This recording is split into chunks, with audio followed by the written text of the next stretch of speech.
বিএনপিকে জেতাতে সাজানো নির্বাচন অনুষ্ঠান করতে চাচ্ছে সরকার।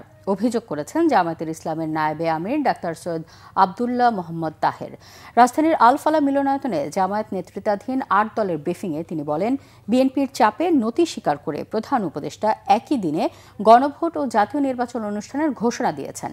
আলাদা দিনে গণভোট দাবি করে তিনি বলেন, একই দিনে হলে গণভোটের কোনো গুরুত্বই থাকবে না। ডাক্তার তাহের বলেন, ডক্টর মোহাম্মদ ইউনূস কোনো অন্যায় চাপের নতি স্বীকার করবেন না মনে হয়েছিল, অথচ একটি দলের সাথে কম্প্রোমাইজ করে সংস্কার কমিশনের প্রস্তাবে পরিবর্তন করেছেন।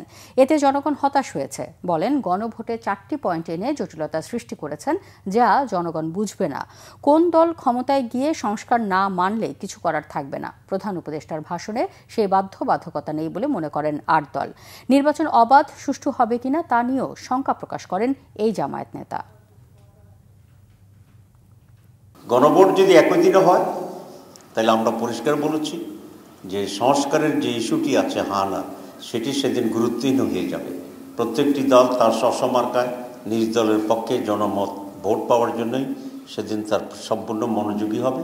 এটা একটা ফাঁদ আমরা মনে করি, এবং আনফর্চুনেটলি এই সরকার বুঝি হোক না বুঝি হোক, ইচ্ছাকৃতভাবে হোক অথবা ষড়যন্ত্রের শিকার হয়ে হোক, তারা একটি দলের সে ফাঁদে পা দিয়েছে এবং সংস্কারকে প্রায় গুরুত্বহীন করে ফেলেছে।